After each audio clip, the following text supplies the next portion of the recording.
Si no exceden de ese 5%, pues nada más habrá que presentar las complementarias y en su caso pagar las diferencias de impuesto. Ahora, independientemente de este factor que se estima al principio cuando se inicia la obra y que se va revisando año con año ya con los datos reales de costos directos, indirectos, ingresos, etcétera, cuando se terminen de acumular los ingresos al término del proyecto, entonces en ese caso hay que hacer una comparación final entre los costos reales y los costos aplicados año con año mediante la aplicación, determinados año con año mediante la aplicación del factor.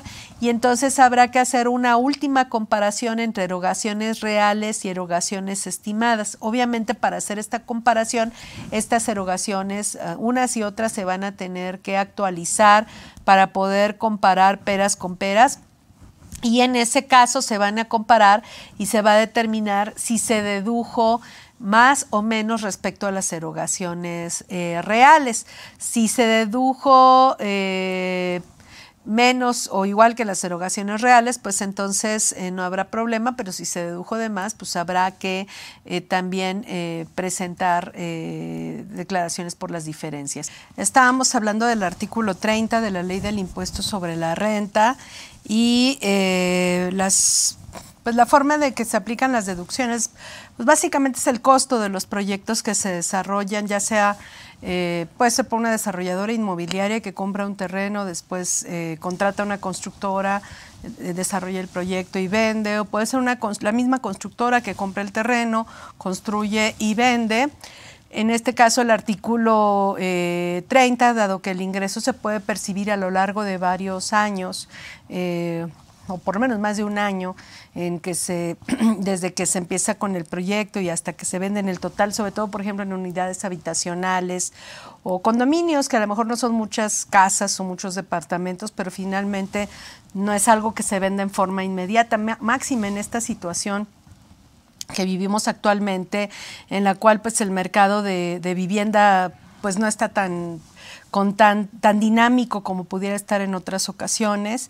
Entonces, pues en un momento determinado, esto implica que pues se está desarrollando la obra y que la venta pues puede ser pues muy lenta. Entonces, en ese caso, la ley ofrece estas alternativas del artículo 30 para deducir el costo del inmueble que se está desarrollando de manera combinada, digamos, o consistente con la forma en que se van obteniendo los ingresos. Aquí recordemos que si no existiera este artículo 30 de la ley, pues entonces tendríamos que aplicar la deducción del costo de lo vendido, y la ley establece que no hay ingreso acumulable en los artículos del costo de lo vendido. En el artículo 39 establece que no hay ingreso acumulable si no hay, que no hay costo de lo vendido deducible si no hay ingreso acumulable. Entonces, en este caso, además tenemos el problema de que estamos construyendo, probablemente empecemos a vender, a veces empezamos a vender desde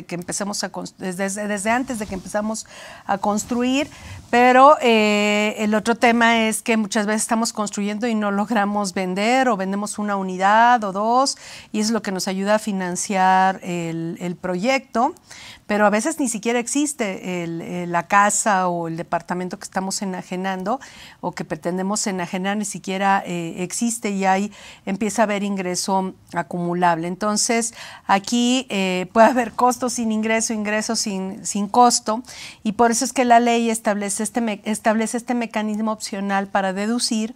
Ya dijimos que pueden ser constructoras, desarrolladoras inmobiliarias, tiempos compartidos y las empresas que se dedican a la fabricación de activos fijos de largo proceso de fabricación. Entonces, aquí lo que les dice es que determinen el costo total del proyecto y los cargos la suma de gastos directos e indirectos del proyecto, y los dividan entre los ingresos esperados por ese proyecto. Les va a dar un factor de costo, y este factor de costo se lo van a ir aplicando a los ingresos en la medida en que los vayan acumulando, y esto les va a dar las deducciones estimadas que tendrían que ver con el costo de lo vendido, digamos, de este proyecto.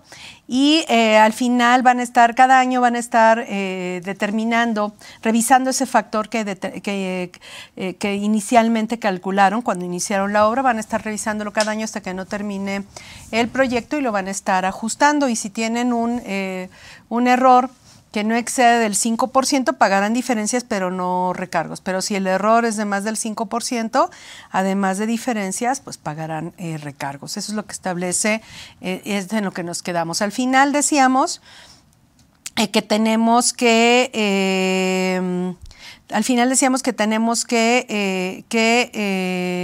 determinar si todo lo aplicable, todo lo deducido en forma estimada no excede de las erogaciones en términos reales, y se hará una comparación, para lo cual tendremos que actualizar tanto las erogaciones estimadas como las realizadas en el ejercicio, y esta actualización se va a hacer desde el mes en que se dedujeron o efectuaron las erogaciones y hasta el último mes de la primera mitad del ejercicio en que terminen de acumular los ingresos relativos a la obra o a la prestación del servicio turístico de tiempo compartido. Y con ello van a determinar las erogaciones reales contra las estimadas, para efectos de determinar que no hayan aplicado una deducción en exceso a lo que realmente erogaron, ¿no?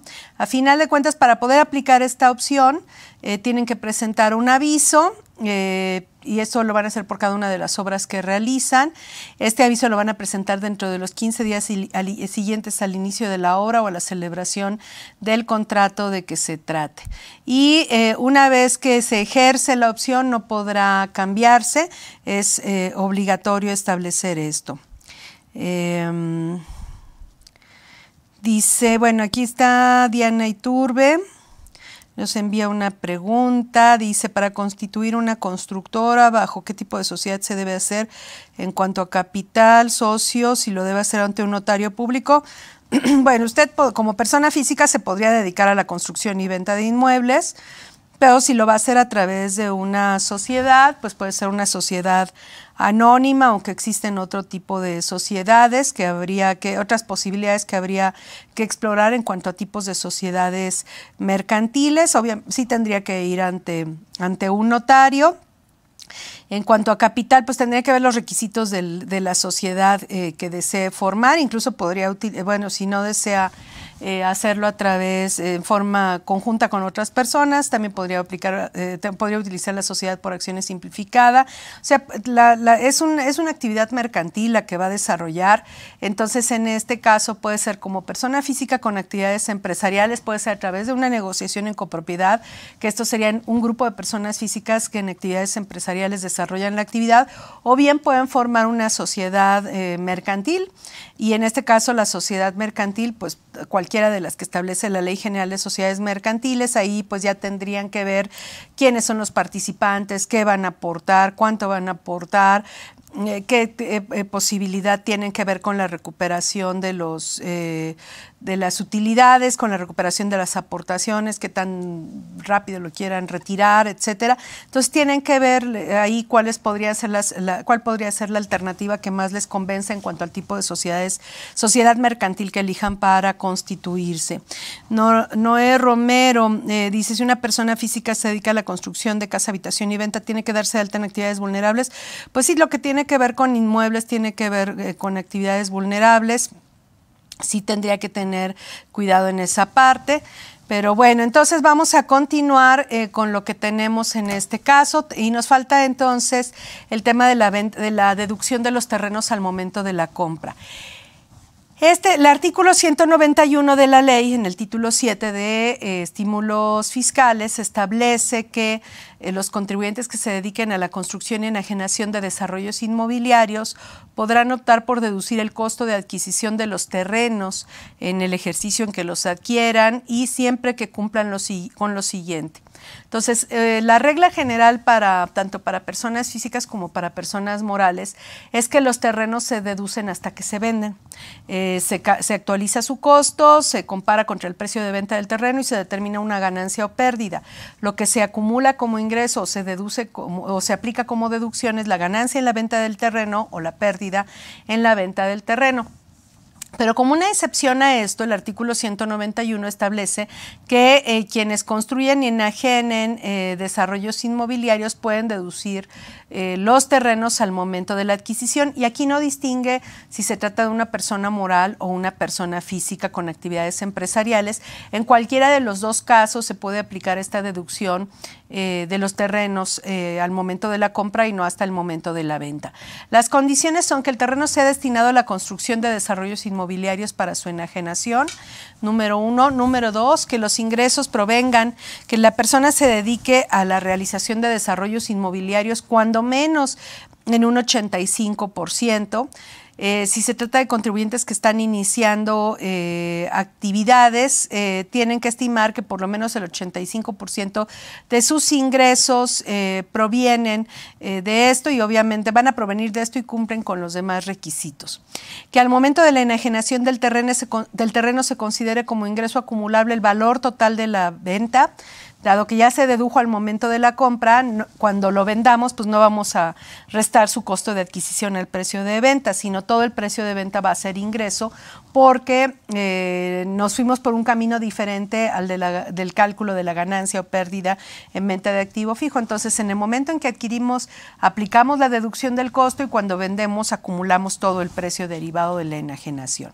Y luego viene el pero respecto a este estímulo fiscal del artículo 191, que nos dice que cuando la enajenación del terreno se efectúa en cualquiera de los ejercicios siguientes a aquel en que se efectuó la deducción, se considerará adicionalmente como ingreso acumulable un monto equivalente al 3% del monto deducido, conforme a este artículo, en cada uno de los ejercicios que transcurran desde el ejercicio en el que se adquirió el terreno y hasta el ejercicio inmediato anterior a aquel en que se enajene el mismo. Entonces, aquí, por cada año que nos tardemos, vamos a perder un 3% de deducción.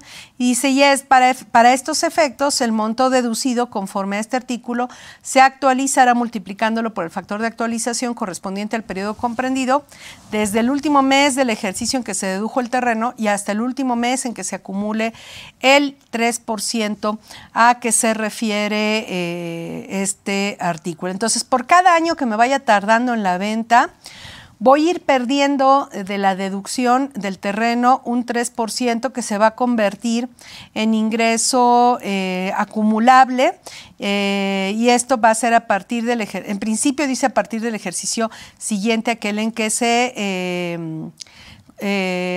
efectuó la deducción. Ahora dice, el costo del terreno no se debe incluir en el cálculo del factor que se va a utilizar para estimar el costo de lo vendido que se establece en el artículo 30 de la ley. Que en la escritura pública donde conste la adquisición del terreno se asiente la condición de que el contribuyente opta por deducir el terreno al momento de la compra y se compromete a que cuando venda el terreno o venda los inmuebles, va a acumular el total de precio de venta del terreno. Entonces, es lo que dice esto. Y luego aquí les da un plazo de 3 años para vender el terreno, lo que originalmente nos habían dicho que íbamos a perder un 3% de deducción. Luego nos dicen que nos van a dar 3 años para vender el terreno. Eso es lo que dice la ley, pero este plazo se extendió en virtud de un decreto que vamos a ver a continuación. Pero en principio lo que la ley establece es que si los contribuyentes, dicen, no han enajenado el terreno después del tercer año siguiente a aquel en que fue adquirido, va a considerar como ingreso acumulable el costo de adquisición en el porcentaje que ya mencionamos por cada año transcurrido. Los contribuyentes que apliquen lo dispuesto en este artículo lo deberán hacer respecto de todos sus terrenos que formen parte de su activo circulante por un periodo mínimo de 5 años contados a partir del ejercicio en que se ejerza la opción. Y tenemos 2 artículos en el reglamento que están relacionados con este tema, es el 306 y el 307, que dice que cuando el contribuyente enajene parte del terreno que adquirió, determinará el ingreso acumulable aplicando el 3% al monto deducido que corresponda a la parte del terreno que no haya enajenado, el cual se actualizará en los términos del primer párrafo. Esto se da en el caso de las desarrolladoras inmobiliarias que a veces no se construyen varias casas o varios departamentos y pues a lo mejor en un año venden uno, otro año venden 5, al otro año venden 10, etcétera. Y en ese caso, pues por cada venta que van realizando de cada inmueble, van vendiendo un pedacito de terreno. Aparte de la construcción, pues venden un pedacito de terreno. Entonces, en este caso, pues lo que va quedando es un remanente que no van vendiendo. O sea, lo que se va quedando pendiente de vender es sobre la parte que se va a aplicar ese 3% de ingreso acumulable. O sea, solo sobre el remanente del terreno que se va quedando pendiente de venta, que es lo que dice este artículo 306 en combinación con la fracción tercera del artículo 191, que dice que si el terreno la venta del terreno se efectúa en cualquiera de los siguientes ejercicios, aquel en que se efectuó la deducción, van a considerar como ingreso acumulable el 3% en cada uno de los ejercicios que transcurran desde la fecha en que se adquirió y hasta la fecha hasta la fecha del ejercicio de que se trate, ¿no? Entonces aquí habla de la actualización, pero bueno, aquí entonces el 306 del reglamento establece que esta acumulación se va a dar solo sobre la parte no vendida, cuando se trate, por ejemplo, de inmuebles o de desarrollos donde se va vendiendo poco a poco o parcialmente más bien el terreno, ¿no? Y el 307 dice que el fedatario público asentará en la escritura pública en la que conste la adquisición de terrenos, que el contribuyente opta por aplicar el estímulo fiscal a que se refiere el artículo 191 de la ley. Y aquí yo les decía que hay un decreto que establece lo siguiente. Habíamos visto que el artículo 191 dice en el segundo párrafo, está el primer párrafo, luego las fracciones 1, 2, 3, 4, 5, y dice que si después de 3 años no he vendido el terreno, entonces voy a considerar como ingreso acumulable el costo de adquisición actualizado por el periodo transcurrido desde la fecha de adquisición y hasta el último mes en que se acumule el ingreso. Y es lo que dice ese segundo párrafo. El decreto del 29 de diciembre de 2017 dice que las personas que se dediquen a la construcción y enajenación de desarrollos inmobiliarios que hayan optado por deducir el costo de los terrenos no considerarán como ingreso acumulable el costo de adquisición de dichos terrenos siempre que se enajenen a más tardar dentro del cuarto ejercicio inmediato posterior al que fue adquirido. Entonces aquí, cuidado con esta parte, existe esta disposición.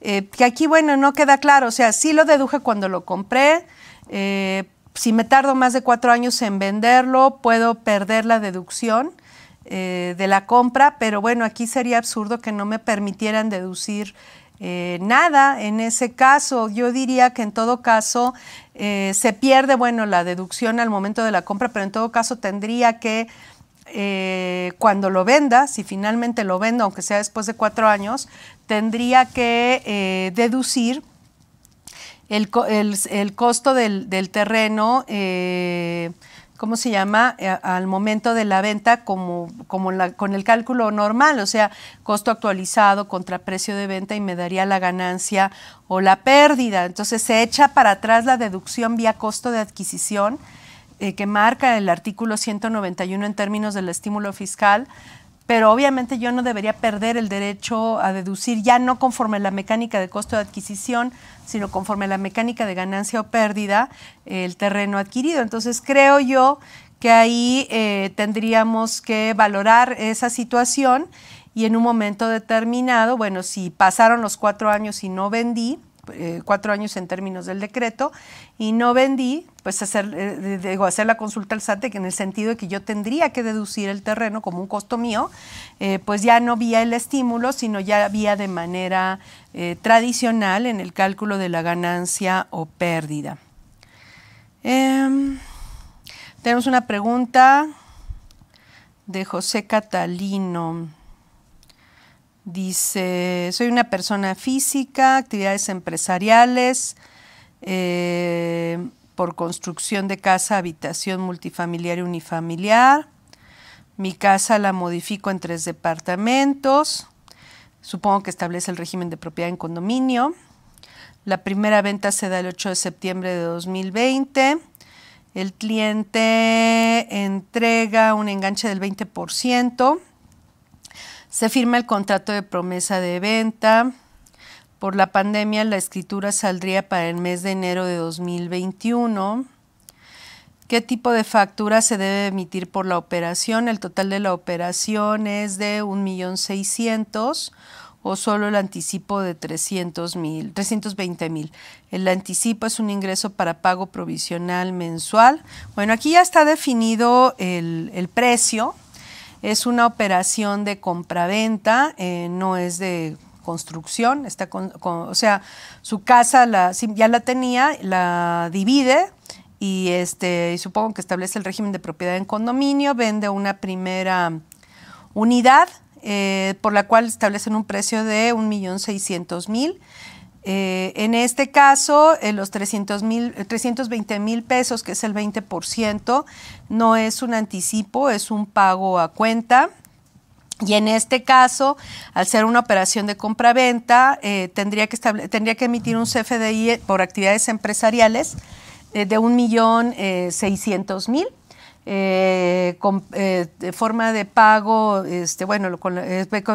con método de pago PPD, pago diferido o en parcialidades, y luego tendría que hacer un CFDI con complemento de pago por 320,000, que fue la parte que cobró del 1.600.000.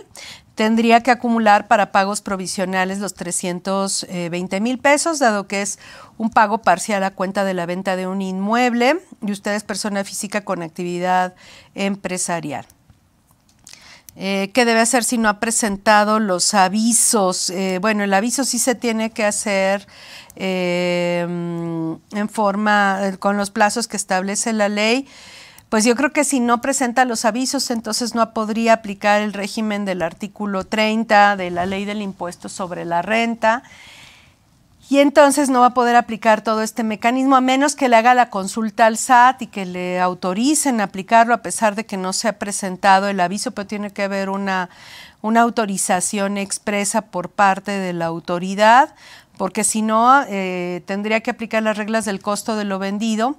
Aquí recordemos que el artículo 30, de hecho, bueno, voy a la ley más bien.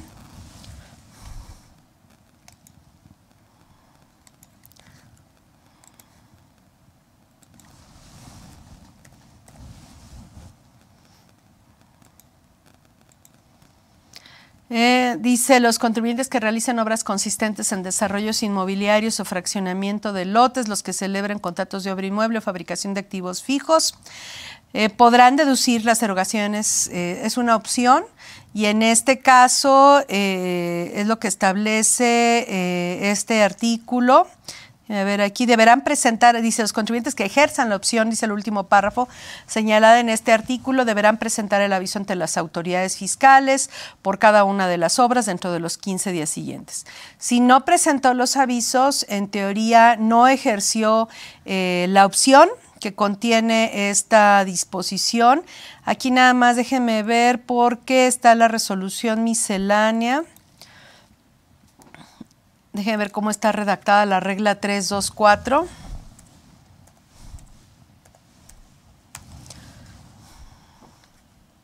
La 324 les da la opción de acumular el ingreso en la medida en que se vayan entregando los bienes. Más o menos, de todas maneras les recomiendo que analicen bien la regla 324. Y esta regla 324 dice que no será aplicable. No, pero dice que no será aplicable. Yo pensé que los que habían ejercido la opción del artículo 30, no, más bien dice que no será aplicable a los contribuyentes que celebren contratos de obra inmueble u obra mueble en términos de los dos últimos párrafos del artículo 17. Entonces no les sería aplicable esta regla. Entonces, pues aquí tendrían que deducir el costo de los inmuebles, de las viviendas, en la medida en que las van terminando y entregando una vez que han sido enajenadas, porque aquí recordemos que si no aplicamos este artículo 30 de la ley, entonces procede el capítulo de costo de lo vendido y ahí dice que hay ingreso acumulable, que hay costo de lo vendido deducible siempre y cuando haya ingreso acumulable, pero como las viviendas se van o los inmuebles se van terminando muchas veces después de que se empieza a percibir el ingreso, pues no se puede determinar el costo hasta que este inmueble no se concluye. Entonces, esa sería la alternativa a la al no ejercicio de la opción del artículo 30 de la ley. Por eso yo le recomendaría pues que sí presentara los avisos. Si no los presentó en su momento, pues hágale la consulta al SAT para que le autoricen aplicar este esquema, no obstante no haber presentado los avisos. Bueno, ahorita vemos lo dice Rosa Guerrero. Tiene que ver, no es la construcción lo que está como actividad vulnerable, es lo de la enajenación de inmuebles. En este caso, déjenme abrir el artículo, la ley, bueno, la ley de actividades vulnerables.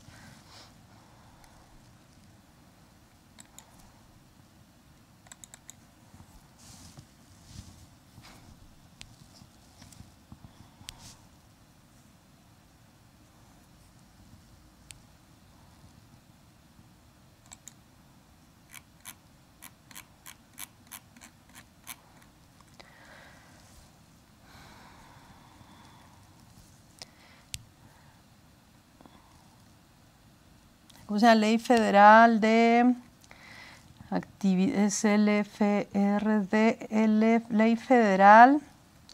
Ay, a ver si la encuentro ahorita. Frecuencia, austeridad, declaración. Es que tiene un nombre larguísimo.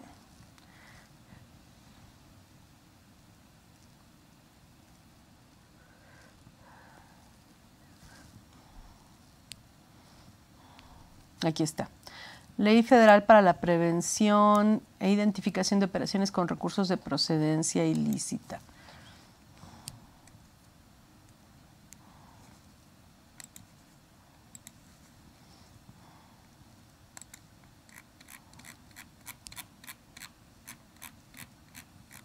Obviamente, si es persona física con actividad empresarial, de construcción y venta de inmuebles y cobra en efectivo, recordemos que tanto en actividades empresariales como en enajenación de bienes, aunque no sea actividad empresarial, si reciben más de 100,000 pesos en efectivo por la venta del inmueble, hay que avisar al SAT y el SAT puede seguir una investigación de lavado de dinero para el comprador del inmueble. Eso en términos de la ley del impuesto sobre la renta. Ahora, en términos de la ley federal para la prevención, bueno, lo que conocemos como ley antilavado, aquí estaríamos en el artículo 17, fracción.